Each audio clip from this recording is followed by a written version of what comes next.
supaya kita mengenal kebenaran. Ayat 7 ya, pasal 3. 2 Timotius 3 ayat yang ke-7, 2-3. Yang walaupun selalu ingin diajar, namun tidak pernah dapat mengenal kebenaran. Kita jangan sampai seperti yang dibilang oleh Rasul Paulus kepada anak buahnya Timotius, ya, yang walaupun selalu ingin diajar, namun tidak pernah dapat mengenal kebenaran. Apa yang menghalangi kita sehingga kita tidak bisa menjadi pelaku firman? Kenapa kita tidak bisa menjadi jemaat yang baik seperti jemaat Kisah Rasul 2 atau jemaat yang ada di Filipina itu yang sudah kita dengar, atau seperti Cornelius atau seperti Timotius, ya? Kenapa kita tidak bisa mengenal? Kita harus mengenal kebenaran dulu, kita pahami, kita terima, baru bisa kita lakukan, ya.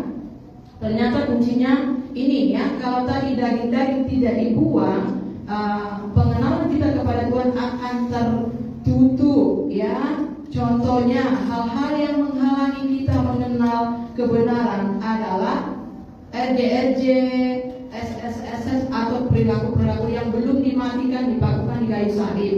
Jadi kalau kita sudah selamat, tugas kita itu ya bayar harga, mematikan satu persatu. Yang pertama, mencintai diri sendiri. Katakan mencintai diri sendiri.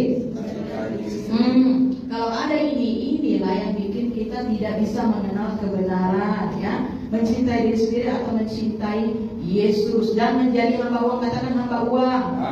Ada dulu dia cinta Yesus, sekarang dia udah cinta diri sendiri sama dia sibuk cari uang. Ya, ini ada dulu dia berapi-api kayak Bapak Destin ini, sekarang dia sudah sibuk cari duit, ya.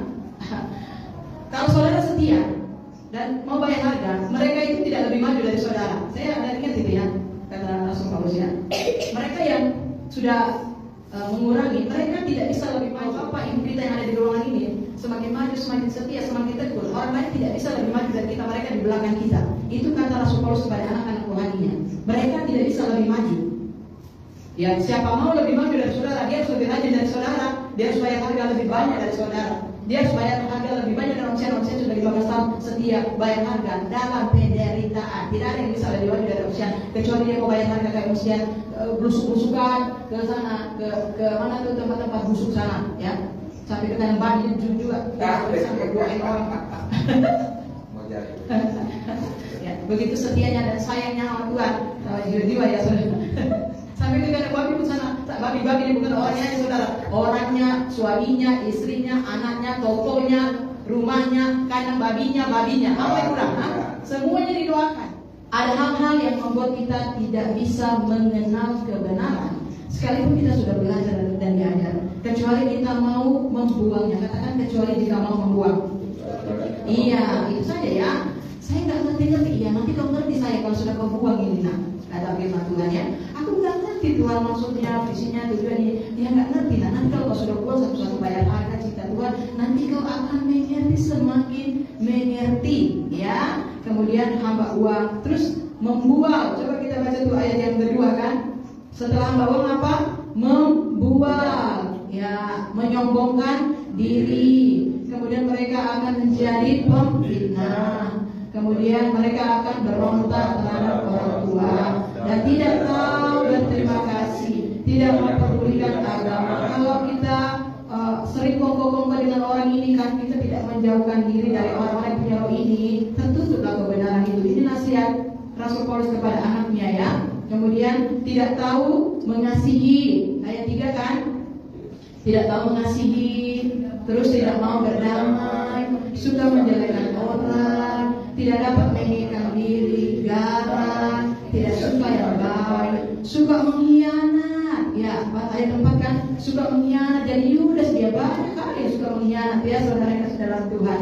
Suka mengkhianat, saudara senang ya berteman dengan yang suka mengkhianat. Tidak dapat mengenal kebenaran, saudara. Haleluya, ya.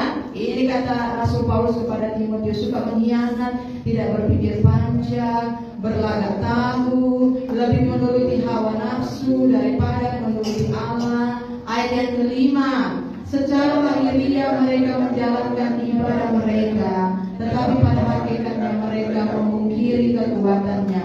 Jauhilah mereka itu. Tuhan Yesus suruh kita menjauhkan diri, kecuali orangnya saleh, saudara, temanilah, menyembah Yesus, mengajar firman Tuhan, menjadi pelaku firman, dia pendeta kah, dia pelayan Tuhan kah, dia jemaat kah, dia ini adalah bukan orang lain ya, perkaranya adalah roh yang mungkin menghalangi kita.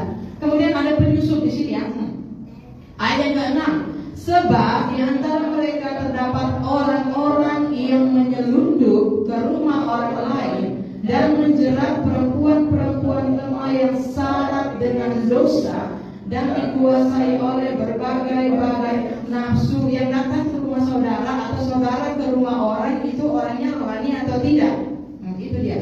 Itu nanti juga akan mengakibatkan roh-roh yang transfer berbau jadi sama, saudara yang saleh jadi sama juga dengan mereka. Jadinya tidak bisa mengenal kebenaran. Ya, nanti hasilnya seperti ayat yang ke-8. Sama seperti Yanes dan Yambres menentang Musa, demikian juga mereka menentang kebenaran. Akal mereka bobrok dan iman mereka tidak tahan uji. Nah, ini kan ayat 9. Tetapi sudah pasti mereka tidak akan lebih maju karena seperti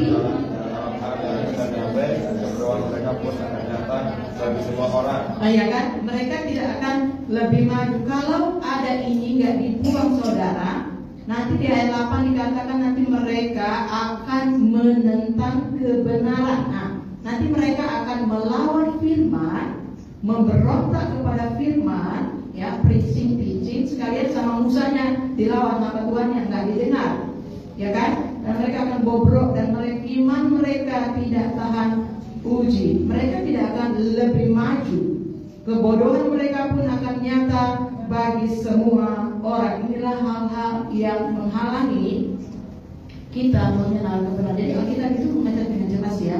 Kalau kita nggak pemberesan, nanti suatu saat kita akan memberontak dan menentang kebenaran. Seperti Musa kan hanya Kaleb dan Yosua yang baik hati, dan hanya Kaleb dan Yosua yang sampai ke tanah Promised Land, Kanaan. Jadi Tuhan itu menghendaki kita bertumbuh secara rohani supaya kita memenuhi standar kerajaan surga, memenuhi standar firman Tuhan untuk menjadi anak-anak yang patuh, taat, saleh, dan kudus dan dewasa secara rohani, sudah tekun, terlatih. Itulah gunanya kita berakar di satu gereja lokal, sehingga kita semuanya nanti bisa menjadi anak-anak rohani seperti Timotius, Titus, Filemon yang akan memuridkan orang lain. Ya.